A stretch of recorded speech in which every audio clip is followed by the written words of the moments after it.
નમસ્કાર મુખ્ય સેવિકા બહેનો, સ્વાગત છે તમારું અમારી ચેનલ જીડીએસ ગાઈડન્સમાં। આજે આપણે જોબ અને ટેકનિકલ નોલેજના મુદ્દા નંબર 2 હેઠળનું ખૂબ જ મહત્વપૂર્ણ વિષય કાર્બોદિત પદાર્થો વિશે વિગતવાર અને સંપૂર્ણ સમજણ સાથે અભ્યાસ કરવા જઈ રહ્યા છીએ। આ વિષય માત્ર થિયરી માટે નહીં, પરંતુ પરીક્ષામાં સીધા અને પરોક્ષ બંને પ્રકારના પ્રશ્નો માટે ખૂબ જ અગત્યનો છે।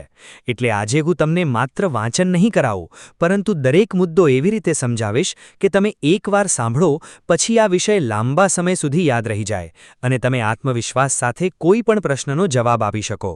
હવે ચાલો ધીમે ધીમે અને સુવ્યવસ્થિત રીતે આ વિષયમાં આગળ વધીએ। સૌપ્રથમ આપણે સમજીએ કે કાર્બોદિત પદાર્થો એટલે શું।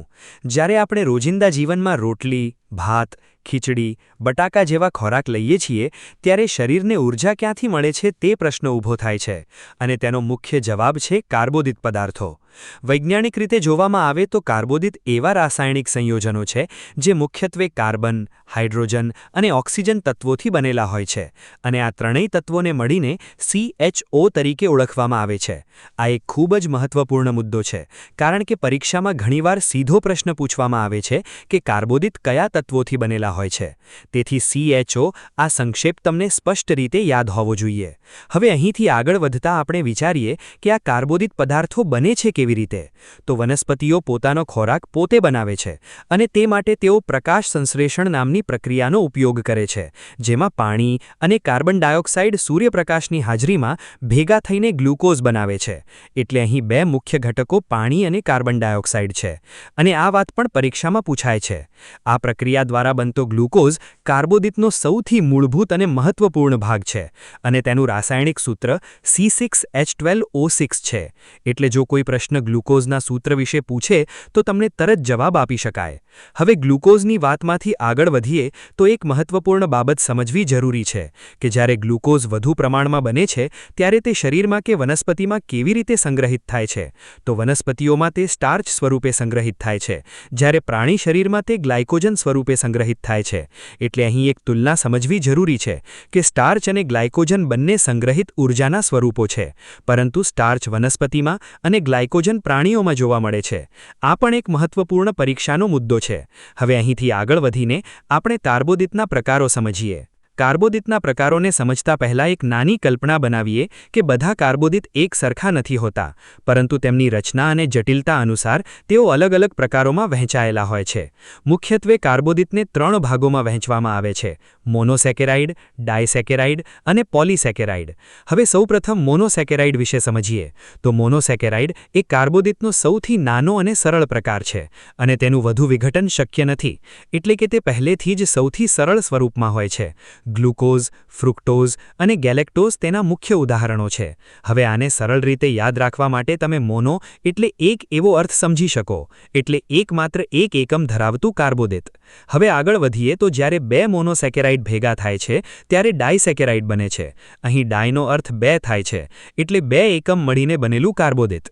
સુક્રોઝ જે ખાંડ તરીકે ઓળખાય છે, લેક્ટોઝ જે દૂધમાં જોવા મળે છે, અને માલ્ટોઝ તેના મુખ્ય ઉદાહરણો છે। એટલે અહીં પણ એક મહત્વપૂર્ણ પ્રશ્ન બની શકે કે સુક્રોઝ કયા પ્રકારનો કાર્બોદિત છે, તો તેનો જવાબ ડાયસેકેરાઇડ છે। હવે આગળ વધીને પોલિસેકેરાઇડ સમજીએ તો તેમાં ઘણા મોનોસેકેરાઇડ એકમો ભેગા થઈને જટિલ બંધારણ બનાવે છે, અને સ્ટાર્ચ તેનું મુખ્ય ઉદાહરણ છે, જે અનાજ અને કંદમૂળમાં જોવા મળે છે। એટલે મોનો 1, ડાય 2 અને પોલી ઘણા, આ સરળ રીતથી તમે ત્રણેય પ્રકારોને સરળતાથી યાદ રાખી શકો। હવે અહીંથી આગળ વધતા આપણે એક ખૂબ જ મહત્વપૂર્ણ અને પ્રેક્ટિકલ કન્સેપ્ટ સમજીએ કે કાર્બોદિતને સરળ અને જટિલ એમ પણ વહેંચવામાં આવે છે।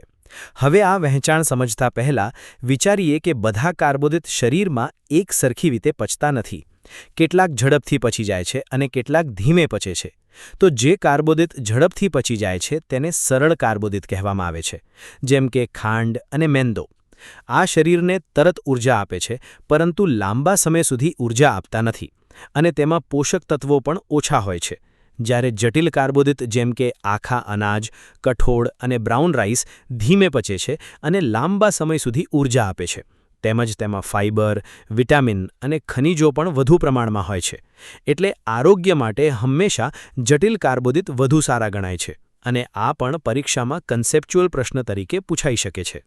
હવે આપણે કાર્બોદિતના સ્ત્રોતો સમજીએ।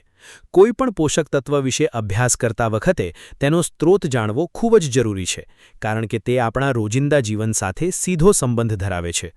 કાર્બોદિત મુખ્યત્વે અનાજમાંથી મળે છે, જેમ કે ઘઉં, ચોખા, જુવાર અને બાજરી. આ ઉપરાંત કઠોળ, બટાકા અને શક્કરિયા જેવા કંદમૂળ, ફળો અને સૂકો મેવો પણ સારા સ્ત્રોત છે.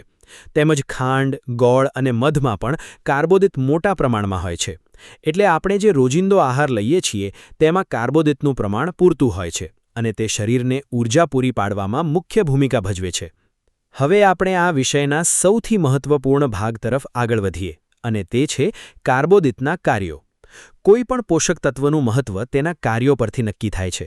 સૌપ્રથમ અને મુખ્ય કાર્ય છે શરીરને ઊર્જા આપવાનું.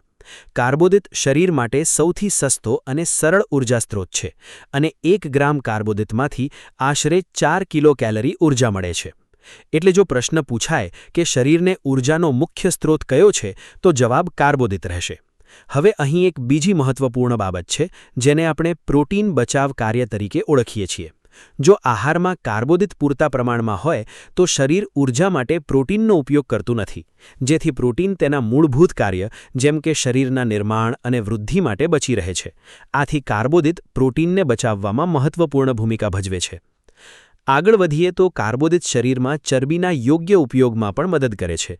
એટલે જો કાર્બોદિતનું પ્રમાણ યોગ્ય હોય તો ચરબીનું મેટાબોલિઝમ પણ યોગ્ય રીતે થાય છે. હવે પાચન પ્રક્રિયા સમજીએ તો કાર્બોદિતનું પાચન મોંમાં લાળની મદદથી શરૂ થાય છે અને પછી નાના આંતરડામાં મુખ્યત્વે પૂર્ણ થાય છે, જ્યાં વિવિધ ઉત્સેચકો જટિલ કાર્બોદિતને ગ્લુકોઝમાં પરિવર્તિત કરે છે. આ ગ્લુકોઝ પછી લોહીમાં ભળી જાય છે અને શરીરના વિવિધ અંગો સુધી પહોંચીને ઊર્જા પૂરી પાડે છે.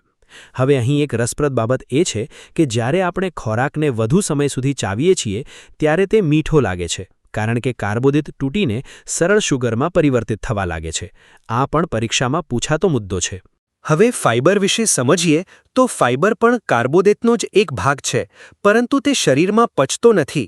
છતાં તેનું મહત્વ ખૂબ જ વધારે છે, કારણ કે તે આંતરડામાં ખોરાકના હલનચલનને સરળ બનાવે છે અને કબજિયાત જેવી સમસ્યાઓને અટકાવે છે. એટલે ફાઇબર પાચન તંત્રને સ્વસ્થ રાખવામાં મદદ કરે છે. હવે અહીં એક વધુ મહત્વપૂર્ણ મુદ્દો છે, જે હોર્મોન સાથે સંબંધિત છે. આપણા શરીરમાં સ્વાદુપિંડ નામનું અંગ લોહીમાં શુગરનું સ્તર નિયંત્રિત કરે છે, જેમાં ઇન્સ્યુલિન હોર્મોન ગ્લુકોઝનું સ્તર ઘટાડે છે અને ગ્લુકોગન તેને વધારે છે. એટલે કાર્બોદિત શરીરમાં શુગરના સંતુલન સાથે પણ જોડાયેલ છે. હવે અંતમાં આપણે દૈનિક જરૂરિયાત સમજીએ તો આપણા શરીરને મળતી કુલ ઊર્જામાંથી આશરે 45% લઈને 70 અથવા 75% ઊર્જા કાર્બોદિતમાંથી આવવી જોઈએ. એટલે આહારમાં કાર્બોદિતનું પ્રમાણ યોગ્ય હોવું ખૂબ જ જરૂરી છે. પરંતુ અહીં ખાસ ધ્યાન રાખવું કે વધુમાં વધુ જટિલ કાર્બોદિત લેવા જોઈએ, જેથી શરીરને લાંબા સમય સુધી ઊર્જા મળે અને સ્વાસ્થ્ય સારું રહે. હવે અંતિમ ભાગમાં આપણે સમગ્ર વિષયને પ્રશ્નોના માધ્યમથી ફરી એકવાર સમજીએ, જેથી માત્ર જવાબ યાદ ન રહે, પરંતુ દરેક જવાબ પાછળનું કારણ પણ સ્પષ્ટ થઈ જાય.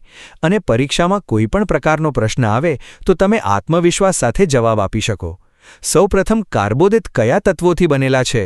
તો તેનો જવાબ કાર્બન, હાઇડ્રોજન અને ઓક્સિજન એટલે કે CHO છે, કારણ કે આ 3 તત્વો મળીને તેનું મૂળ બંધારણ બનાવે છે. વનસ્પતિઓ કાર્બોદિત બનાવવા માટે પાણી અને કાર્બન ડાયોક્સાઇડનો ઉપયોગ કરે છે, કારણ કે પ્રકાશ સંશ્લેષણ પ્રક્રિયામાં આ બંને ભેગા થઈને ગ્લુકોઝ બનાવે છે. કાર્બોદિતના 3 પ્રકાર મોનોસેકેરાઇડ, ડાયસેકેરાઇડ અને પોલિસેકેરાઇડ છે, કારણ કે તેમની રચના અલગ હોય છે. જેમાં મોનોસેકેરાઇડ સૌથી સરળ અને નાનો ઘટક છે, જેમ કે ગ્લુકોઝ અને ફ્રુક્ટોઝ. 2 મોનોસેકેરાઇડ મળીને ડાયસેકેરાઇડ બનાવે છે, જેમ કે સુક્રોઝ, અને ઘણા એકમો મળીને પોલિસેકેરાઇડ બને છે, જેમ કે સ્ટાર્ચ. ખોરાકમાં રહેલા કાર્બોદિતનું પાચન મોંથી શરૂ થાય છે અને નાના આંતરડામાં પૂર્ણ થાય છે, જ્યાં અંતે તે ગ્લુકોઝ બનીને લોહીમાં ભળી જાય છે. વધુ ચાવવાથી ખોરાક મીઠો લાગે છે, કારણ કે તે સરળ શુગરમાં બદલાય છે. શરીરને ઊર્જા આપવાનો મુખ્ય અને સસ્તો સ્ત્રોત કાર્બોદિત છે, અને 1 ગ્રામમાંથી 4 કિલો કેલરી ઊર્જા મળે છે. જો કાર્બોદિત પૂરતા પ્રમાણમાં હોય તો પ્રોટીનનો બચાવ થાય છે અને તે ચરબીના યોગ્ય ઉપયોગમાં પણ મદદ કરે છે.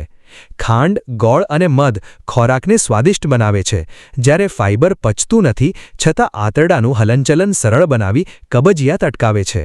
રોટલી, ભાત અને ખીચડીમાં કાર્બોદિત વધુ પ્રમાણમાં મળે છે અને દૂધમાં લેક્ટોઝ નામની ડાયસેકેરાઇડ શર્કરા હોય છે. શરીરની કુલ ઊર્જામાંથી મોટો ભાગ કાર્બોદિતમાંથી આવવો જોઈએ, જે આશરે 70થી 75% સુધી હોય છે. અને અંતમાં યાદ રાખવું કે ફાઇબર એવા કાર્બોદિત છે જે પચતા નથી પરંતુ પાચનતંત્રને સ્વસ્થ રાખવામાં મહત્વપૂર્ણ ભૂમિકા ભજવે છે. આ રીતે જો તમે આ મુદ્દાઓ સમજણ સાથે યાદ રાખશો તો આ વિષયમાંથી કોઈ પણ પ્રશ્ન તમને મુશ્કેલ લાગશે નહીં.